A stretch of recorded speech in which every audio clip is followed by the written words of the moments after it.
Doce bálsamo alcançou meu espírito dolorido. Desse santuário de transformação, vim, certa feita, ao vosso grupo. Há quase 2 anos, tive o conforto de desabafar-me convosco, de falar-vos de meus padecimentos e de receber-vos o óbolo de fraternidade e oração. Mas porque desejasse associar-me mais intimamente ao lar em que me reformava, atirei-me apaixonadamente aos braços dos amigos que me acolhiam, intentando consolidar mais amplamente a nossa afeição. Queria renascer, projetando-me em vosso ambiente. Para isso, busquei-vos como sedento anseia pela fonte. E tudo fiz para exteriorizar-me, entretanto, eu não possuía forças para mentalizar as mãos e os pés. Se eu retomasse a carne, seria um monstro e se concretizasse meu sonho louco teria cometido tremendo abuso. Além disso, estaria na posição de um aleijado, simplesmente regressando do inferno que havia gerado para si mesmo. Nesse ínterim, contudo, os instrutores de vossa casa me socorreram. Auxiliaram-me, sem alarde, noite a noite, e, graças ao Senhor, meu propósito foi frustrado. Mas, se é verdade que não pude retratar-me de novo, no campo da densa matéria, para tentar o caminho de reencontro com Ricardo, recebi convosco, ao contacto da prece, o reajuste de minhas mãos e de meus pés. Orando em vossa companhia e mentalizando a minha renovação em Cristo, minha vida ressurge transformada. Agora, esperarei o dia de minha volta ao campo normal da experiência humana, a fim de, em me banhando na corrente da vida física, apagar o passado e limpar minhas culpas, através do trabalho, com a minha justa escravização ao dever, para, então, mais tarde, cogitar da suspirada ascensão. Mas, porque recompus minha forma, aqui estou convosco e vos digo, aleluia, viva a liberdade! Louvo a liberdade que me permite agora pensar em receber o bem-aventurado cativeiro da prova, favorecendo-me por fim o galardão da cura. Amigos, eis que nos achamos em 13 de maio de 1954. Para minha alma, depois de 66 anos, raia um novo dia. Para mim, a luz não tarda. A luz de renascer. E assim me expresso, porque somente na esfera de luta em que vos encontrais como privilegiados tarefeiros, por bondade de nosso Senhor Jesus Cristo, é que poderei encontrar o sol da redenção. Agradeço-vos a todos, recomendando-me feliz as preces de todos os companheiros, preces que constituem vibrações de amor que ainda me empenho em recolher, como sementes de renovação para o dia de amanhã que espero, em Jesus, seja enfim abençoado. Que o Senhor nos ampare. J.P. 11. Reflexões. A hora habitual das instruções. Na reunião da noite de 20 de maio de 1954, fomos honrados com a visita do grande instrutor que conhecemos por Frei Pedro de Alcântara, animador de nossos estudos e tarefas, desde a primeira hora de nossa agremiação, e que, apesar de sua elevada hierarquia na vida superior, não desdenha o socorro aos irmãos em sofrimento, inclusive a nós mesmos, insignificantes aprendizes da verdade. Com a sabedoria que lhe é peculiar, em sua mensagem psicofomínica inclina-nos à responsabilidade e à meditação, para que saibamos valorizar o tempo e o serviço como empréstimos do Senhor. Filhos, clareando consciências alheias, defendamo-nos contra a dominação das trevas. Vem e segue-me, diz o Senhor ao apóstolo. Levanta-te e anda, recomenda Jesus ao paralítico. Para justos e injustos, ignorantes e sábios, o chamamento do Cristo é pessoal e intransferível. O Evangelho é serviço redentor, mas não haverá salvação para a humanidade sem salvação do homem. No mundo, é imperioso refletir algumas vezes na morte para que a existência não nos seja um ponto obscuro dentro da vida, porque o espírito dessa escola terrena para educar-se, educando. Dia a dia, milhares de criaturas tornam a pátria espiritual. Esse caiu sob o fio da espada, aquele tombou ao toque de balas mortíferas. Alguns expiram no conforto doméstico, muitos partem do leito rígido dos hospitais. Todos imploram luz, mas, se não fizeram claridade em si mesmos, prosseguem a feição de caravaneiros ocultos na sombra. Não valem títulos do passado, nem exterioridades do presente. Esse deixou o ouro amontoado com sacrifício. Aquele renunciou ao consolo de afeições preciosas. Outro abandonou o poder que lhe não pertencia. Aquele outro, ainda, foi arrancado à ilusão. Quantas vezes examinais conosco essas pobres consciências em desequilíbrio que a ventania da renovação vergasta no seio da tempestade moral? É por isso que, sob a invocação do carinho e da confiança, rogamos considereis a estrada percorrida. Convosco brilha a abençoada oportunidade. O Espiritismo é Jesus que volta ao convívio da dor humana. Não sufoqueis a esperança na corrente das palavras. Imergi do grande mar da perturbação para o reajuste indispensável. Não julgueis para não serdes julgados, porque seremos medidos pelo padrão que aplicarmos à alheia conduta. Ninguém sabe que forças tenebrosas se congregaram sobre as mãos do assassino. Ninguém conhece o conteúdo de fel da taça que envenenou o coração arremessado ao grande infortúnio. O malfeitor de hoje pode ser o nosso benfeitor de amanhã. Desterrai de vossos lábios toda palavra de condenação ou de crítica. Desalojai do raciocínio e do sentimento toda névoa que possa empanar a luminosa visão do caminho. Somos chamados ao serviço de todos e a nossa inspiração procede do Senhor, que se converteu no escravo da humanidade inteira. Filhos, urge o tempo. Sem o roteiro da humildade, sem a lanterna da paciência e sem a bênção do trabalho, não alcançaremos a meta que nos propomos atingir. Quão fácil mandar, quão difícil obedecer. Quanta simplicidade na emissão do ensinamento e quanto embaraço na disciplina aos próprios impulsos. Jesus ajudou. Duas grandes e inesquecíveis palavras bastam para cessar a revolta e congelar-nos qualquer ansiedade menos construtiva. Se Jesus ajudou, por que haveremos de perturbar? Se Jesus serviu, com que privilégio exigiremos o serviço dos outros? Reunimo-nos hoje em velhos compromissos. Digne-se o Senhor alertar-nos na reconstituição de nossos destinos. Não vos pedimos senão a dádiva do entendimento fraterno, com aplicação aos princípios que esposamos, reconhecendo a insignificância de nossas próprias almas. Somos simplesmente um amigo. Não dispomos de credenciais que nos assegurem o direito de exigir, mas rogamos observeis os minutos que voam. Desdobrar-se-ão os dias e a perda de nossa oportunidade diante do Cristo pode ser também para nós mais distância, mais saudade, mais aflição. Não aspiramos para nós outros senão a felicidade de amar-vos, desejando-vos a beleza e a santidade da vida. Aceitamos nosso trabalho e nossa lição. Quem foge ao manancial do suor, costuma encontrar o rio das lágrimas. Aqueles que não aprendem a dar de si mesmos não recolhem a celeste herança que nos é reservada pelo Senhor. Filhos de nossa fé, urge o tempo. Isso equivale a dizer que a cessação do ensejo talvez não tarde. Façamos luz na senda que nos cabe percorrer. Retiremo-nos do nevoeiro. Olvidemos o passado e convertamos o presente em glorioso dia de preparação do futuro. E que Jesus, em sua infinita bondade, nos aceite as súplicas, revigorando-nos o espírito no desempenho dos deveres com que fomos honrados, à frente de seu incomensurável amor. Pedro de Alcântara. 12. Ante a reencarnação. Nas tarefas da noite de 27 de maio de 1954, consoante as informações dos nossos benfeitores espirituais, e, segundo deduzimos das diversas comunicações obtidas de entidades sofredoras, nosso grupo achava-se repleto de companheiros desencarnados, sequiosos de reencarnação, muitos deles implorando a volta ao carne como único recurso de solução aos problemas que lhes torturavam a alma. Primeiramente Emmanuel, o nosso instrutor de sempre, incorporou-se ao médium e transmitiu-nos o apontamento que passamos a transcrever.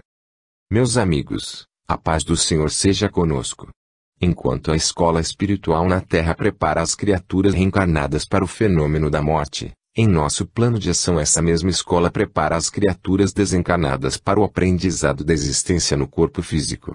Atento a este programa, nosso irmão Cornélio tomará hoje o equipamento mediúnico a fim de dirigir-se, por alguns momentos, à grande assembleia de companheiros que se achegam ao nosso recinto, suspirando pelo retorno ao tempo de luta na matéria mais densa. Passemos, desse modo, a palavra ao nosso amigo e que Jesus nos abençoe.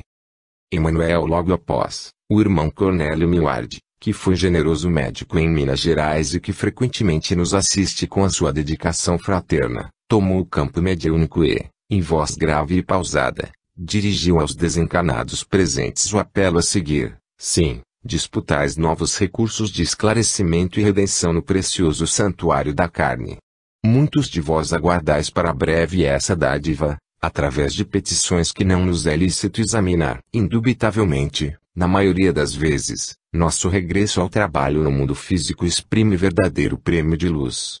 Para que obtenhamos tal concessão, porém, é indispensável nosso concurso com a lei divina, obedecendo-lhe aos regulamentos que definem o bem infinito, em todas as suas manifestações.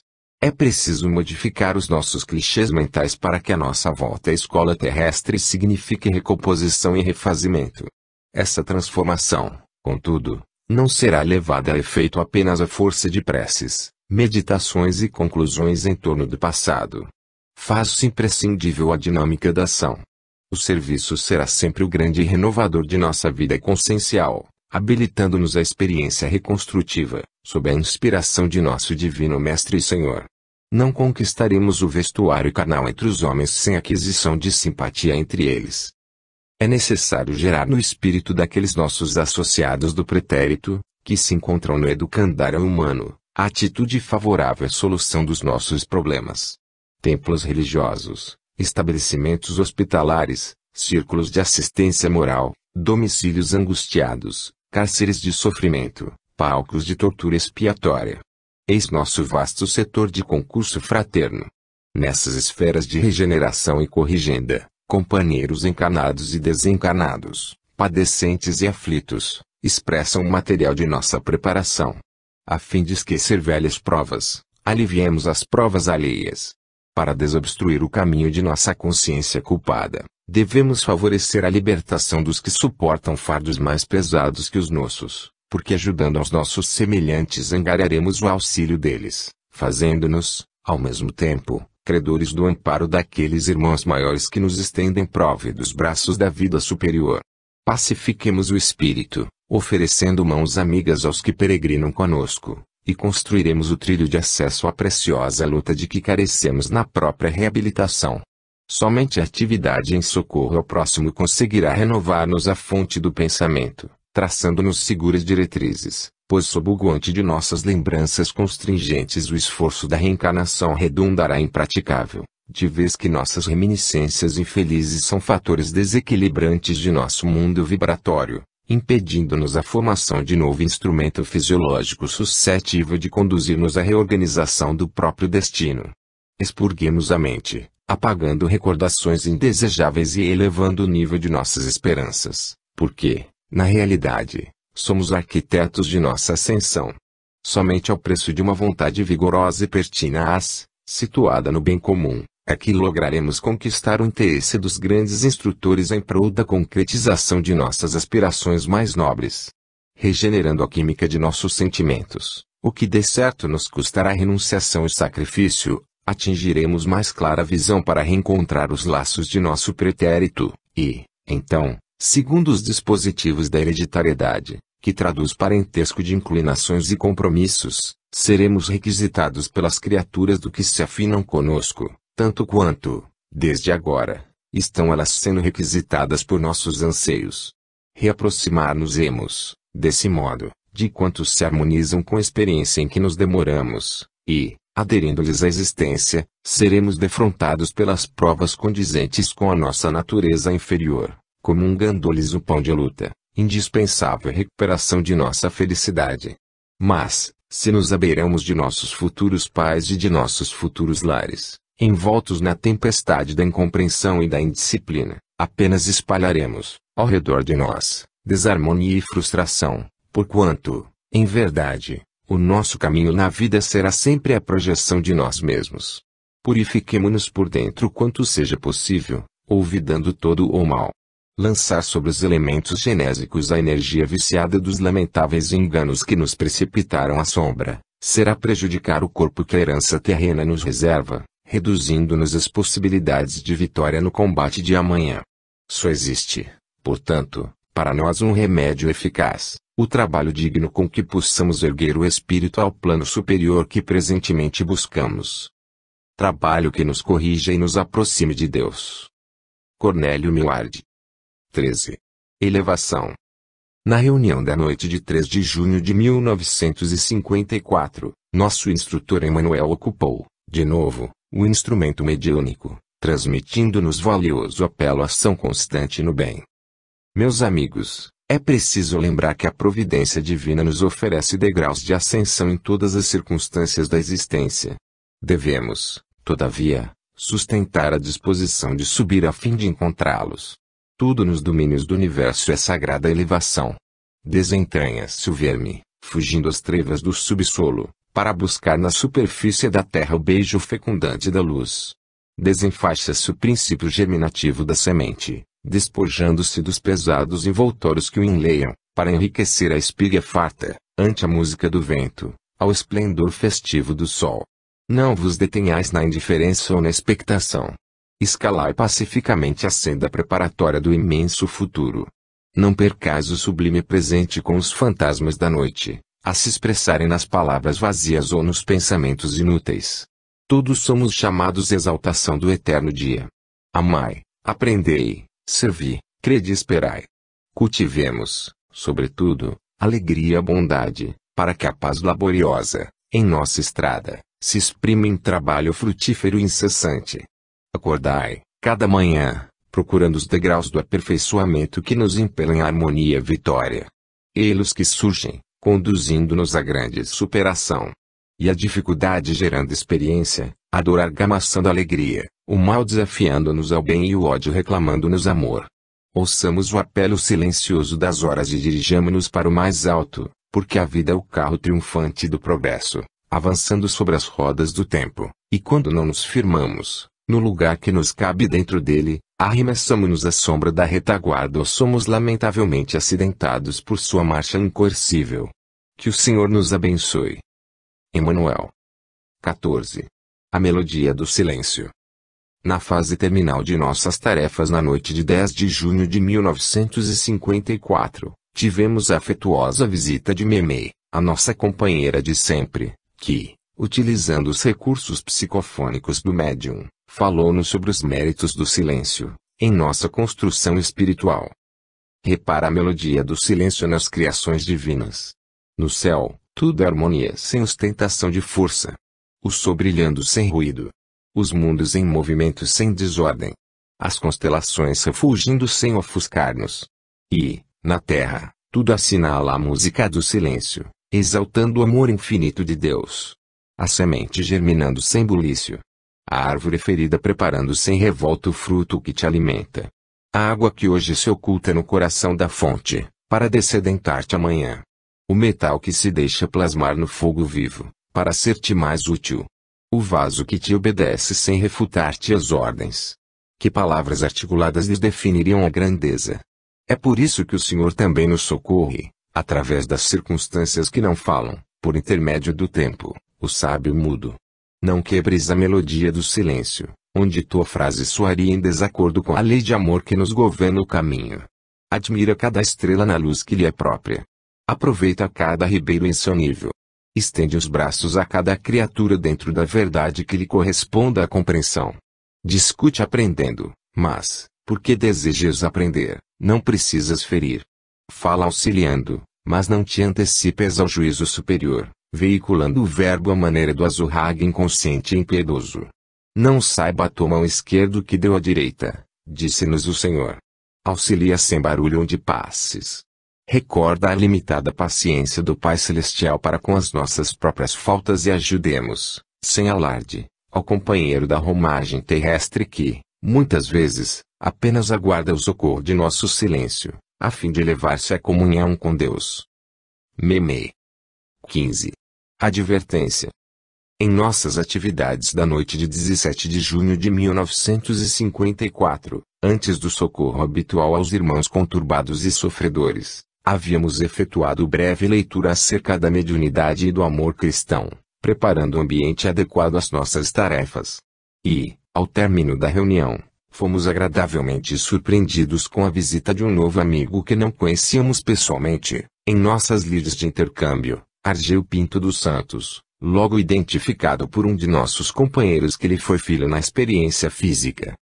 Espírita convicto, Argeu militou na mediunidade, em Cachoeiro de Itapemirim, Estado do Espírito Santo, trazendo-nos na presente mensagem o resultado de seus próprios estudos. Meus amigos, vossa leitura desta noite abordou, com oportunos ensinamentos, a mediunidade e o amor fraterno. Dois temas vivos que se conjugam, encarecendo a excelência do serviço que repousa em nossas mãos. É importante lembrar que o Espiritismo é o Evangelho redivivo e puro, atuando, de novo, entre os homens, a fim de que não sejamos inclinados ao vampirismo, admiravelmente rotulado de preciosidade doutrinal. De nossa parte, usufruímos também o privilégio de partilhar a tarefa espírita, no setor mediúnico, em passado próximo. E, agora, cremo-nos habilitados a declarar que espiritista algum, enquanto na carne, consegue avaliar em toda a sua extensão o tesouro de bênçãos que lhe enriquece a alma, porque semelhantes bênçãos exprimem o trabalho e a responsabilidade com que devemos assimilar a nossa doutrina, venerável escultora do caráter cristão em nossa própria vida. O nosso Enio dará testemunho das notícias que vos trazemos. Depois do regresso à pátria espiritual, reconhecemos que a mediunidade não basta só por si. Espíritos que se graduam na esfera do sentimento, nos mais diversos tons evolutivos, acompanham de perto a marcha humana e é preciso evitar a companhia daqueles irmãos que, embora exonerados do corpo denso, jazem ainda profundamente vinculados às sensações inferiores do campo físico, a fim de que não venhamos a transformar o nosso movimento de elevação moral em descida às zonas escuras de subnível. É fácil observar que muitos companheiros começam abraçando a fé e acabam esposando preocupações subalternas. Muitos iniciam o apostolado, assinalando a grandeza dos compromissos que assumem, entretanto, por vezes, olvidam, apressados, que Espiritismo é ascensão com Jesus ao Calvário de nosso acrisolamento para a luz divina e confiam-se em entidades que ainda sofrem o fascínio do comércio malsão, metamorfoseando-se em caçadores do êxito mundano, no qual tantos nos barateiam o estandarte de princípios sagrados, convertendo-o na bandeira cinzenta do desânimo para todos os que nos batem a porta, suspirando por socorro espiritual e terminando, desapontados, diante do nosso exemplo desencorajador. A mediunidade, para triunfar, precisa reconhecer que o amor fraterno é a chama capaz de purificá-la. Compete-nos hipotecar nossas forças à obra de redenção das nossas atividades, porquanto não é justo oferecer pão ao faminto e agasalho aos nus, relegando-lhes o espírito à sombra da ignorância. É louvável dar o que temos nas mãos, contudo, é mais importante dar nossas mãos para que o ajudado aprenda a ajudar-se. Consideramos indispensável uma campanha de boa vontade, suscetível de alijar da nossa luta benemérita tudo aquilo que represente acomodação com o menor esforço, para que o nosso ideal traduza a lição de nosso Senhor Jesus Cristo em nossas atitudes de cada hora. Para isso, porém, é inadiável o esforço ingente de nossa própria regeneração, de modo a não perdermos tanta esperança na música das palavras vazias. Devemos estabelecer a competência mediúnica em base de solidariedade humana, a expressar-se em serviço aos semelhantes, entendendo, no entanto, que ninguém pode servir, ignorando como servir. Disso decorre um positivo de luz em nosso cérebro e em nosso coração, para que o serviço espiritista seja a realização do Divino Mestre conosco e por nós. Aregemos, pois, o mundo íntimo no santuário da educação, para que a mediunidade e o amor não se escravizem à sombra, e roguemos ao Pai Celestial nos conceda a precisa coragem de viver o Evangelho de Jesus, hoje e sempre. Argel Pinto dos Santos. 16. Amarga experiência. Na noite de 24 de junho de 1954, tivemos a agradável e comovente surpresa da visita de um companheiro que, tempos atrás, fora assistido pelos instrutores espirituais, por intermédio de nosso grupo. Lembramo-nos de que, em seu primeiro contacto conosco, trazia a mente obcecada por visões de ouro. Regressando às nossas tarefas, na noite mencionada, deixou-nos a sua amarga experiência, que constitui, em verdade, uma grande lição para nós todos. Através dela, podemos observar como as ideias inferiores, com o tempo, se cristalizam em nossa alma, impondo-nos aflitiva fixação mental, decorrente de nossas próprias criações íntimas. O irmão F, nome pelo qual passaremos a designar o companheiro, cuja mensagem vamos transcrever, foi na Terra grande banqueiro. Certamente não foi um criminoso, na acepção comum do termo, mas, pelo conteúdo espiritual de suas manifestações, parece haver sido um desses homens nem frios, nem quentes, do símbolo evangélico, que, trazendo à mente a mornada na ideia do ouro, durante a existência na carne, ficou por ela dominado em seus primeiros tempos, além da morte. Senhores, perdoai-me o tratamento, entretanto, não me sinto ainda à altura de chamar-vos amigos ou irmãos. Sou apenas um mendigo de retorno ao vosso templo de caridade, a fim de agradecer, ou simplesmente um homem desencanado, em tremenda guerra consigo mesmo, para não se arrojar ao abismo da loucura, porquanto a loucura, quase sempre, resulta de nossa inconformação ante a realidade das situações e das coisas. Com a aprovação de vossos orientadores, venho trazer-vos o meu reconhecimento e algo de minha amarga experiência, como aviso de um náufrago aos viajantes do mundo. Quantas vezes afirmei que o dinheiro era a solução da felicidade? Quanto tempo despendi, acreditando que a dominação financeira fosse o triunfo real na Terra? No entanto, a morte me assaltou em plena vida, assim como o tiro do caçador surpreende o pássaro desprevenido num mato inculto. Como foi o meu desligamento do corpo físico e quantos dias dormi na sombra, por agora, nada sei dizer. Sei hoje apenas que acordei no espaço estreito do sepulcro, com o pavor de um homem que se visse repentinamente enjaulado. Sufocava-me a treva espessa. Horrível dispneia agitava-me todo. Queria o ar puro. Respirar. Respirar. E gritei por socorro. Meus brados, contudo, se perdiam sem eco. Ao cabo de alguns instantes, notei que duas mãos vigorosas me soergueram-me, depois de estranha sensação, na paz do campo, sorvendo o ar fresco da noite. Que lugar era aquele? Uma casa sem teto. De repente, a cambalear, reconheci-me rodeado de grandes caixas fortes. Ao frouxo clarão da lua, reparei que essas caixas fortes surgiam milagrosamente douradas. Tateei-as com dificuldade. Percebi palavras em alto relevo e verifiquei que eram túmulos. Espavorido, transpus apressado as grades daquela inesperada prisão. Vi-me, semi-louco, na via pública. Devia ser noite alta. Na rua, quase ninguém. Um bonde retardado apareceu. Achava-me doente, inquieto e exausto, mas ainda encontrei forças para clamar: condutor! Condutor! O homem, porém, não me ouviu. Caminhei mais depressa. Tomei o veículo em movimento e consegui a situação do pingente anônimo. Todavia, com espanto, observei que o bonde era todo talhado em ouro. As pessoas que o lotavam vestiam-se de ouro puro. O motorneiro envergava uniforme metálico. Intrigado, sentia medo de mim mesmo. E, para distrair-me, tentei estabelecer uma conversação com vizinhos. Os circunstantes, porém, pareciam surdos. Ninguém me ouvia. Vencendo embaraços indefiníveis, alcancei minha residência. As portas, no entanto, jaziam cerradas. Esmurrei, chamei, supliquei. Mas tudo era silêncio e quietação. E quando fitei o frontispício do prédio, o ouro me cercava por todos os lados. Acomodei-me no chão de ouro e tentei conciliar, debaúde, o sono, até que, manhãzinha, a porta semi-aberta permitiu-me a entrada franca. Tudo, porém, alterara-se em minha ausência. Ninguém me reconheceu. Fatigado, avancei para meu leito. Mas o velho móvel apresentava-se-me agora em ouro maciço. Senti sede e procurei água simples. Entretanto, o líquido que jorrava era ouro, ouro puro. Faminto, busquei nosso antigo depósito de pão. O pão, todavia, transformara-se. Era precioso bloco de ouro, de cuja existência, até então, não tinha qualquer conhecimento em nossa casa. Meditei. Meditei. Todos os meus afeiçoados como que conspiravam contra mim. Não passava de intruso em minha própria moradia. Dia terrível aquele em que reassumi ou tentava reassumir o meu contacto com os seres amados que, naturalmente, me deviam assistência e carinho. Depois de vastas reflexões julguei-me dementado. Assinalei, dentro de mim, a necessidade do amparo religioso. Iniciei dolorido exame de consciência. Seria eu católico?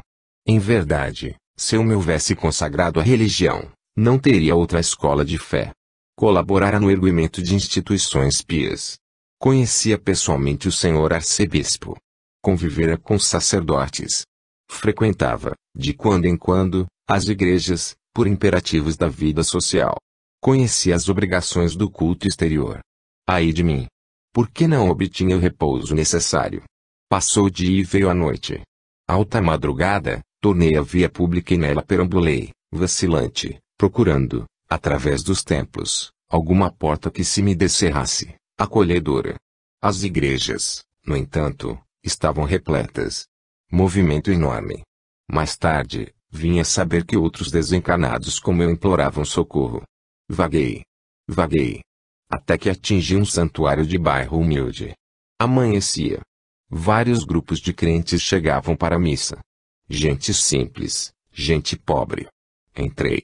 Conturbado e aflito, senti necessidade da confissão. Afinal, eu era um católico que relaxara a própria fé. Sem que ninguém me escutasse os apelos, pedi a presença de um padre. Avancei para o confessionário e pus-me de joelhos, mas, em poucos momentos, o confessionário convertia-se para mim num guichê de banco. Sobressaltado, ergui meus olhos para o altar. O altar, porém, transformara-se em cofre forte.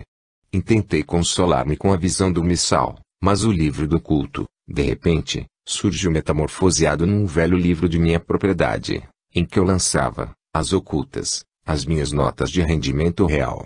Diligenciei isolar-me. Temi a loucura completa. Ainda assim, levantei meu olhar para a imagem da Virgem Maria. Naturalmente, ela teria pena de mim, contudo, ante a minha atenção, a imagem reduziu-se a uma joia de alto preço. Fez-se toda de ouro puro.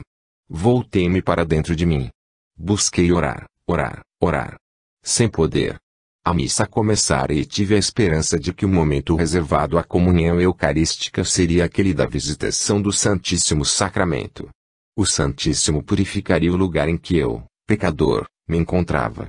Todavia, quando alcei meus olhos para o sacerdote, que empunhava, então, o cálice sagrado, notei que as hóstias eram moedas tilintantes. Horrorizado, tentei reconfortar-me com a visão da cruz. Procurei-a, acima do altar que se havia erigido em cofre forte, mas a cruz transformou-se também num grande cifrão. Ó Deus! Que restava, então, de mim, senão o usurário vencido? Apavorado, tornei à rua. Senti agora mais sede, muita sede.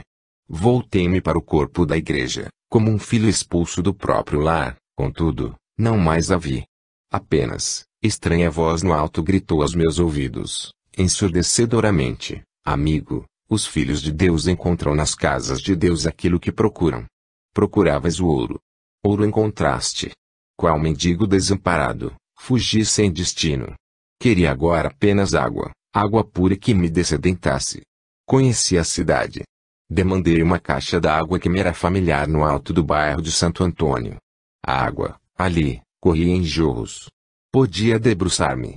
Podia beber como se eu fora um animal e, prostrado, não mais de joelhos, mas de rastros, imploraria a graça de Deus. Achei a água corrente, a água límpida visitada pela luz do sol e estirei-me no chão. Mas, no momento preciso em que meus lábios sequiosos tocaram o líquido puro, apenas o ouro apareceu. Reconheci haver descido a condição de um alienado mental. Lembrei-me, então, de velho amigo Cícero Pereira. Cícero era espírita e, por esse motivo, tornou-se para mim alguém que eu supunha, em minha triste cegueira, haver deixado na retaguarda da loucura. Bastou a recordação para que a voz dele se me fizesse ouvida. Acudia-me ao chamado. Amparou-me. Conversou comigo. Depois de algumas horas de esclarecimento, que eu não pude aquilatar com segurança, trouxe-me para junto de vós. Sobre a mesa que vos serve, depararam-se-me folhas impressas que me pareceram cédulas valiosas. Esforcei-me por fixar o evangelho que compulsáveis no estudo, mas, contemplando o livro divino, nele identifiquei apenas um livro de cheques. Não obstante atordoado, registrei-vos a palavra consoladora. Fui socorrido. De imediato, quase nada pude reter de vossos apelos e ensinamentos. Contudo, depois de alguns dias, o benefício das exortações recebidas renovou meu íntimo e, De amigos espirituais que presentemente me ajudam à recuperação, aceitei a incumbência de lidar com os associados de meu pretérito, velhos conhecidos e amigos que manejam o dinheiro do mundo, para, através deles, algo realizar que me possa refazer a esperança. Desde então, tenho falado em espírito, com mais de 1000 pessoas, com mais de 1000 depositantes de ouro e preciosidades, suplicando atenção para a caridade. Entretanto, qual aconteceu com as sentinelas da vida espiritual que me buscavam no outro tempo? Tenho visto apenas ouvidos de mármore, cabeças de pedra e corações de gelo. Somente agora, nesta semana, atingi um grande resultado. Aproximei-me, com êxito, de um homem que guardava algumas economias. Pude abeirar-me dele e dar-lhe um pensamento, oferecer um cobertor a uma viúva pobre. Ele acatou a sugestão. Comprou o cobertor e, em minha companhia, ele mesmo entregou essa esmola de agasalho a quem tinha frio. Então, pela primeira vez, depois da morte, uma nova alegria brotou de minha alma. Tenho hoje a ventura de crer que as visões do ouro terrestre ficarão para trás. Doravante, espalharei, de coração erguido a Jesus, o ouro do trabalho, o ouro do pão, o ouro da água, o ouro da prece. O Senhor, que esses fios de algodão, dados de boa vontade, me envolvam também agora. Sejam eles o primeiro sinal de minha definitiva renovação, à luz da prece de reconhecimento que venho, feliz, partilhar convosco. Senhores, muito obrigado. Que Deus vos recompense. F. 17. Na viagem do mundo. Na noite de 1º de julho de 1954, o grupo recebeu a visita de Dalva de Assis, abnegado orientador espiritual das tarefas doutrinárias de alguns dos componentes de nossa agremiação. Com a sua palavra encantadora e simples, mostrou-nos como a sombra lança a mão de vários subterfúgios para embaraçar-nos o passo, na conquista do aprimoramento espiritual, despertando-nos, ao mesmo tempo, para a rota cristã, a fim de que não nos falte a bússola da bondade e da fé, com a qual encontraremos o porto da luz e da verdade. Quem me segue não anda em trevas, prometeu-nos o eterno amigo. Se avanças, assim, em companhia do Mestre, sob o nevoeiro do mundo, muitas vezes serás interpelado pela sombra, através daqueles que te palmilhem a senda. Em plena estrada, dir-te-á pelo rebelde. Perdão é covardia. O ódio alimenta. Incendeia o caminho. Oprime e passa. Dir-te-á pelo ambicioso, não cogites dos meios para alcançar os fins. Dar é tolice. O interesse acima de tudo. Mais vale um vintém na terra que um tesouro nos céus. Exclamará para os teus ouvidos pela boca dos viciosos. Nada além da carne. Come e bebe. Goza o dia. Embriaga-te e esquece. Exortar-te-á pelo horário, não desdenhes a bolsa farta. Serviço é privilégio da ignorância. Migalha bem furtada, riqueza justa. Ajuda a ti mesmo, antes que os outros te desajudem. Dir-te-á pelo pessimista. Nada mais a fazer. Que te importa o destino? Não vale a pena. Tudo é ilusão. Exortar-te-á pelos filhos do orgulho, jamais te humilhes. O mundo é teu. Nada além de ti mesmo. Vence e domina. Em teu santuário de serviço, dir-te-á pelo chefe, não reclames. Obedece e cala-te. Estou fatigado. Não me perturbes. Pela voz do subordinado, gritará, inquietante, não te aproximes. Não te suporto. Pagar-me-ás a injustiça. Maldito sejas. E acentuará pela boca do companheiro. Desaparece. Não me aborreças. Estou farto. A culpa é tua. Em casa, dir-te-á pelos mais amados, és a nossa vergonha. Enlouqueceste. Que fizeste de nós? Não passas de um fraco. Mas, no imo da alma, escutarás a palavra do Senhor, na acústica do coração, brilhe tua luz. Ama sem exigência. Serve a todos. Ampara indistintamente. Não desesperes. Tem bom ânimo. Ora pelos adversários. Ajuda a quem te calunia. Perdoa 70 vezes 7.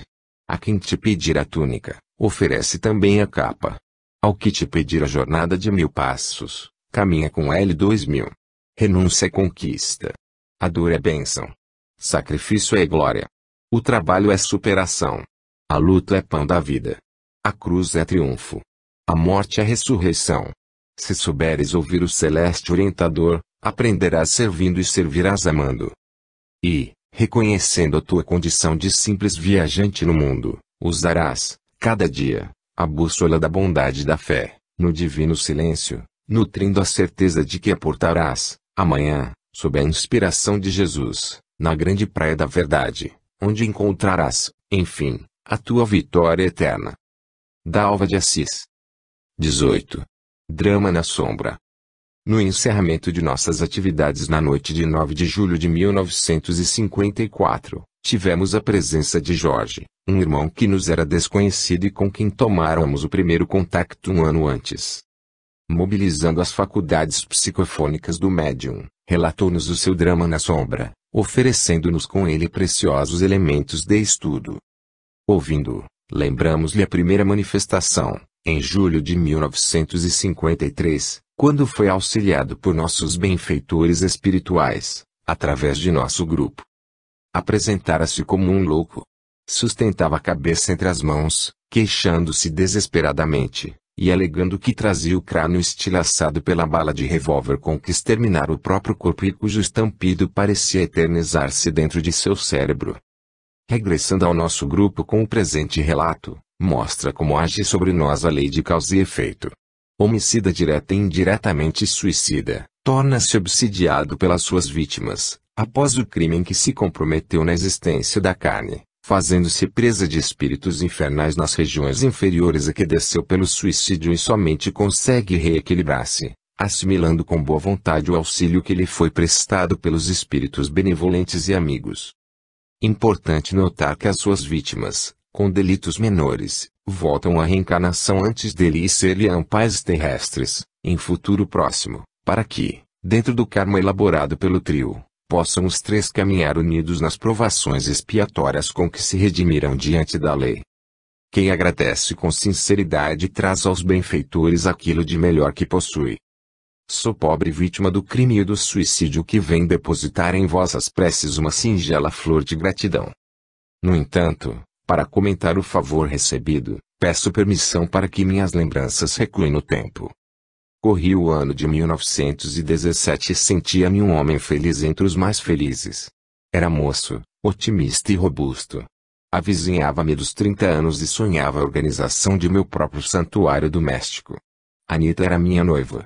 Aqueles que amaram profundamente, guardando, inalteráveis, no peito, a primavera das primeiras aspirações, poderão compreender a floração de esperança que brilhava em minha alma.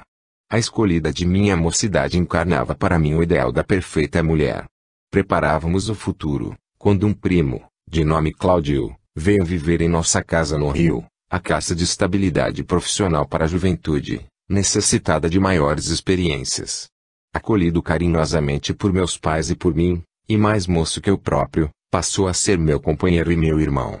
O infortúnio, porém, como que me espreitava de perto, porque Cláudio e Anita, ao primeiro contacto, pareceram-me transfundidos na aventura de velho conhecimento. Pouco a pouco, reconheci que a criatura querida me escapava dos braços e, mais que isso, notei que o amigo se erguia em meu adversário, porque blasonava de minha perda, ironizando minha inferioridade física. No decurso de alguns meses, por mais tentasse distanciá-los discretamente, Cláudio e Anita estreitavam os laços da intimidade afetiva, até que fui apiado de meu projeto risonho, tudo quanto a terra e a vida me ofereciam de melhor. Instado para entendimento pela antiga noiva, dela recolhi observações inesperadas. Nosso compromisso era apenas ilusão. Andara mal inspirada. Eu não representava para ela, em verdade, o tipo ideal do companheiro. Não seríamos felizes. Melhor desfazer a aliança amorosa, enquanto o tempo nos favorecia a visão justa. Senti-me desfalecer. Preferia a morte e a renúncia. Entretanto, era preciso sufocar o brilho humilhado, asfixiar o coração e viver. Para vós outros, semelhantes confidências podem constituir uma confissão demasiado infantil, todavia, dela necessito para salientar o benefício recolhido em nossas preces. Recalquei o sofrimento moral. Escoaram-se os dias. Cláudio era filho adotivo de nossa casa, comensal de nossa mesa. Sentindo-se meu irmão, Não suspeitava que um ódio terrível se me desenvolvia no coração invigilante. Meses transcorreram e a gripe, em 1918, castigava a cidade. Estendera-se a epidemia e Cláudio não lhe resistiu ao assalto. Caiu sob invencível abatimento. Fui o enfermeiro desvelado, no entanto, mal podia suportar o devotamento de que o vi objeto, por parte da mulher que eu amava. Não compreendia por que se confiara a ela tamanha versatilidade, e, observando-a, firme e abnegada, em torno do rapaz, entreguei-me gradativamente à ideia do crime. Numa noite de febre alta, em que o doente reclamava maiores demonstrações de paciência e carinho em que Anita, fatigada, obtivera, enfim, alguns momentos de sono, eliminei todas as dúvidas. À guisa de remédio, administrei ao enfermo veneno que o afastaria para sempre de nós. Na manhã imediata, um cadáver representava a resposta de meu despeito às esperanças da mulher que me preterira. A morte, contudo, não conseguiu desuni-los, porque Anita, embora afagada por mim, fez-se arredia e desconfiada.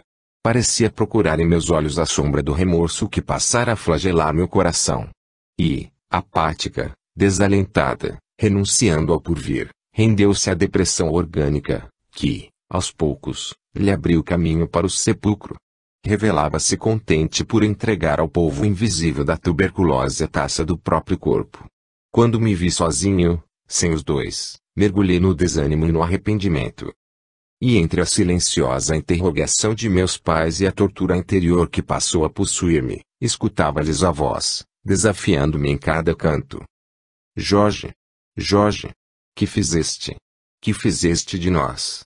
Jorge! Jorge! Pagarás, pagarás! Os dois fantasmas inexoráveis impeliam-me à morte. Inútil tentar resistência. Percebi-os em toda parte, fosse em casa, na via pública ou dentro de mim. E o desejo de minha própria exterminação começou a empolgar-me. Em dado instante, resolvi não mais me opor à tentação. Meus pais eram bons, carinhosos e devotados. Não lhe podia dar o espetáculo de um suicídio aberto. Na manhã fatídica, porém, notifiquei a minha mãe que faria a limpeza na arma de um amigo. Ela pediu-me cuidado. Contemplei-a enternecidamente pela última vez. Aqueles cabelos brancos rogavam-me que eu vivesse. Fique-se à mesa de escritório em que meu pai, ausente, costumava trabalhar, e a figura dele visitou-me a imaginação, induzindo-me a calma e ao respeito à vida. Hesitei. Não seria mais justo continuar sofrendo no mundo para, com mais segurança, reparar meus erros. Entretanto, as acusações, em voz inarticulada, martelavam meu cérebro. Jorge, covarde! Que fizeste de nós? Decidi-me sem detença. Demandei o quarto de dormir e com o revólver emprestado espatifei meu crânio. Ah! Desde então suspirei por morar no inferno de fogo terrestre que seria benigno comparado ao tormento que passei a experimentar. Creio hoje que as grandes culpas nos transformam o espírito numa esfera impermeável, em cujo bojo de trevas sofremos irremediável soledade, punidos por nossa própria desesperação. Tenho a ideia de que todos os padecimentos se congregavam em mim. Desejava ver, possuía olhos, e não via. Propunha-me ouvir qualquer voz familiar, identificava meus ouvidos, e não ouvia. Queria movimentar as mãos e, sentindo-as embora, não conseguia acioná-las. Meus pés. Possuía-os, intactos, entretanto, não podia movê-los. Achava-me na condição dos mutilados que prosseguem assinalando a presença dos membros que a cirurgia lhes arrancou. Comigo uma vida nova de fome, sede, amargura e remorso passou a desdobrar-se. O estampido não tinha fim. Sempre a bala aniquilando-me a cabeça. Depois de largo tempo, cuja duração não me é possível precisar, notei que vozes sinistras imprecavam contra mim. Pareciam nascer de furnas sombrias situadas em minha alma. E sempre envolto na sombra sibilante, senti um fogo diferente daquele que conhecemos na terra, uma espécie de lava comburente e incessante, vertendo chamas vivas, a se entornarem de minha cabeça sobre o corpo. Debalde acariciava o anseio de dormir. Torturava-me a fome, sem que eu pudesse alimentar-me. Algumas vezes, pressentia que nuvens do céu se transformavam em temporal. Guardava a impressão de arrastar-me dificilmente sobre o pó, tentando recolher algumas gotas de chuva que me pudessem dessedentar. Mas, como se eu estivesse vivendo num cárcere inteiriço, sabia que a chuva rumorejava por fora sem que eu lograsse uma gota sequer do precioso líquido. E, em meio aos tormentos inomináveis, sofria mordidelas e alfinetadas, quais se vermes devoradores me atingissem o crânio, carcomendo-me todo o corpo, a partir da planta dos pés. Em muitas ocasiões, monstros horripilantes descerravam-me as pálpebras que eu não conseguia reerguer e, como se me falassem através de pavorosas janelas, gritavam sarcasmos e palavrões, deixando-me mais desesperado e abatido. Sempre aquela sensação da cabeça a esmigalhar-se, dos ossos a se desconjuntarem e da mente a obstruir-se, sob o império de forças tremendas que, nem de leve, até hoje, minha inteligência poderia definir ou compreender. De nada me valiam lágrimas, petitórios, lamentação. Ansiava pela felicidade de tocar algum móvel de substância material. Clamava pela bênção de poder transformar as mãos numa concha simples, a fim de recolher algo do pó terrestre e localizar-me por fim. Assim vivi na condição de um peregrino enovelado nas trevas, até que alguém me trouxe ao vosso templo de orações. Agora que recuperei a noção do tempo, digo-vos que isso aconteceu precisamente há 1 ano. Pude conversar convosco, ouvir-vos a voz. O médium que me acolheu, à maneira de mãe asilando um filho, era um imã refrigerante. Transfundir-me nas sensações de um corpo físico, de que me utilizava transitoriamente embora, deu-me a ideia de que eu era uma lâmpada apagada, buscando reanimar-me na chama viva da existência que me fora habitual e cujo calor buscava reaver desesperadamente. Depois de semelhante transfusão de forças, observei que energias novas fixavam-se-me no espírito, refazendo-me os sentidos normais e, então, pude gemer. Tive a felicidade de gemer como antigamente, de chorar como se chora no mundo. Conduzido a um hospital, recebi tratamento. Decorridos 2 meses, passei a frequentar-vos o ambiente. Aprendi a encontrar o socorro da oração e, mais consciente de mim, indaguei por Cláudio e Anita. Obtive a permissão de revê-los. Oh! Prodígio! Reencontrei-os enlaçados num lar feliz, tão jovens quanto antes. Recém-casados, desfrutavam a aventura merecida. Marido e mulher, haviam reconstituído a união que eu furtara. Aproximei-me deles com imensa emoção. A noite avançava plena. Estático, rememorando o pretérito, reconheci que os dois haviam entrado nas vibrações radiosas da prece, passando, logo após, ao sono doce e tranquilo. Minha surpresa fez-se mais bela. Afastando-se suavemente do corpo físico, ambos estenderam-me os braços, em sinal de perdão e de amor. E, enquanto me entregava ao pranto de gratidão, alguém que está convosco, e é para todos nós uma irmã devotada e infatigável, anunciou-me aos ouvidos. Jorge, o novo dia espera por você. Cláudio e Anita, hoje reencarnados, oferecem-lhe ao coração a bênção de novo abrigo. Em verdade, você receberá um corpo castigado, um instrumento experimental em que se lançará a recuperação da harmonia. A fim de restaurar-se, sofrerá você como é justo, mas todos nós, na ascensão para Deus, não prescindiremos do concurso da dor, a divina instrutora das almas. Regozije-se, ainda assim, porque, neste santuário de esperança e ternura, será você amanhã o filho abençoado e querido. Despedi-me, radiante. E agora, tomado de fé viva, trago-vos a mensagem de meu reconhecimento. Oxalá possa eu merecer a graça de um corpo torturado e doente, em que, padecendo, me refaça e em que, chorando, me reconforte. Sei que, para as minhas vítimas do passado e benfeitores do presente, serei ainda um fardo de incerteza e lágrimas. Contudo, pelo trabalho e pela oração, encontraremos, enfim, um manancial do amor puro que nos guardará em sublime comunhão para sempre. Amigos, recebei minha aventura. Para exprimir-vos gratidão nada tenho. Mas, um dia, estaremos todos juntos na vida eterna e, com o amparo divino, repetirei convosco a inesquecível invocação desta hora, que Deus nos abençoe. Jorge. 19. Alergia e obsessão.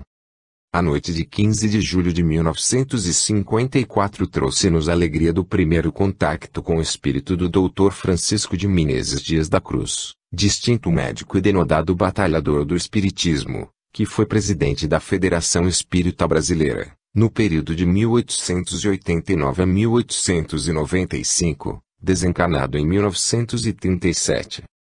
Tomando as faculdades psicofônicas do médium, pronunciou a palestra aqui transcrita, que consideramos precioso estudo em torno da obsessão. Subordinando o assunto ao tema alergia e obsessão, elucida-nos sobre a maneira pela qual facilitamos a influenciação das entidades infelizes ou inferiores em nosso campo físico, desde as mais simples perturbações epidérmicas aos casos dolorosos de avassalamento psíquico. Quem se consagra aos trabalhos de socorro espiritual há de convir, por certo, em que a obsessão é um processo alérgico, interessando o equilíbrio da mente. Sabemos que a palavra alergia foi criada, neste século, pelo médico vienense von Pirquet, significando a reação modificada nas ocorrências da hipersensibilidade humana. Semelhante alteração pode ser provocada no campo orgânico pelos agentes mais diversos, quais sejam os alimentos, a poeira doméstica, os pólens das plantas, os parasitos da pele, do intestino e do ar, tanto quanto as bactérias que se multiplicam em núcleos infecciosos. As drogas largamente usadas, quando em associação com fatores proteicos, podem suscitar igualmente a constituição de alérgenos alarmantes. Como vemos, os elementos dessa ordem são exógenos ou endógenos, isto é, procedem do meio externo ou interno, em nos reportando ao mundo complexo do organismo. A medicina moderna, analisando a engrenagem do fenômeno, admite que a ação do anticorpo sobre o antígeno, na intimidade da célula, liberta uma substância semelhante à histamina, vulgarmente chamada substância H, que agindo sobre os vasos capilares, sobre as fibras e sobre o sangue, atua desastrosamente, ocasionando variados desequilíbrios, a se expressarem, de modo particular, na dermatite atípica, na dermatite de contato, na coriza espasmódica, na asma, no edema, na urticária, na enxaqueca e na alergia sérica, digestiva, nervosa ou cardiovascular. Evitando, porém, qualquer preciosismo da técnica científica e relegando à medicina habitual o dever de assegurar os processos imunológicos da integridade física, recordemos que as radiações mentais, que podemos classificar por agentes R, na maioria das vezes se apresentam, na base de formação da substância H, desempenhando importante papel em quase todas as perturbações neuropsíquicas e usando o cérebro como órgão de choque. Todos os nossos pensamentos definidos por vibrações, palavras ou atos, arrojam de nós raios específicos. Assim sendo, é indispensável curar de nossas próprias atitudes, na autodefesa e no amparo aos semelhantes, porquanto a cólera e a irritação, a leviandade e a maledicência, a crueldade e a calúnia, a irreflexão e a brutalidade, a tristeza e o desânimo, produzem elevada percentagem de agentes R, de natureza destrutiva, em nós e em torno de nós, exógenos e endógenos, suscetíveis de fixar-nos, por tempo indeterminado, em deploráveis labirintos da desarmonia mental. Em muitas ocasiões, nossa conduta pode ser a nossa enfermidade, tanto quanto o nosso comportamento pode representar a nossa restauração e a nossa cura. Para sanar a obsessão nos outros ou em nós mesmos, é preciso cogitar dos agentes R que estamos emitindo. O pensamento é força que determina, estabelece, transforma, edifica, destrói e reconstrói. Nele, ao influxo divino, reside a gênese de toda a criação. Respeitemos, assim, a dieta do Evangelho, procurando erguer um santuário de princípios morais respeitáveis para as nossas manifestações de cada dia. E, garantindo-nos contra a alergia e obsessão de qualquer procedência, atendamos ao sábio conselho de Paulo, o grande convertido, quando adverte aos cristãos da igreja de Filipos: tudo o que é verdadeiro, tudo o que é honesto, tudo o que é nobre, tudo o que é puro, tudo o que é santo, seja, em cada hora da vida, a luz dos vossos pensamentos. Dias da Cruz. 20. Em marcha.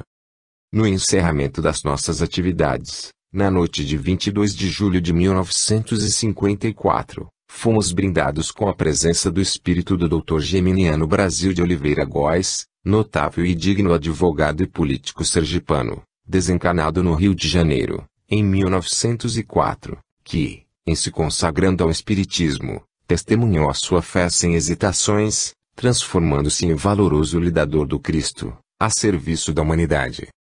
A mensagem psicofônica que nos deixou é uma bela advertência aos espíritos encarnados, notadamente a nós, os espiritistas, convidando-nos a considerar o valor do tempo em nossa romagem terrena.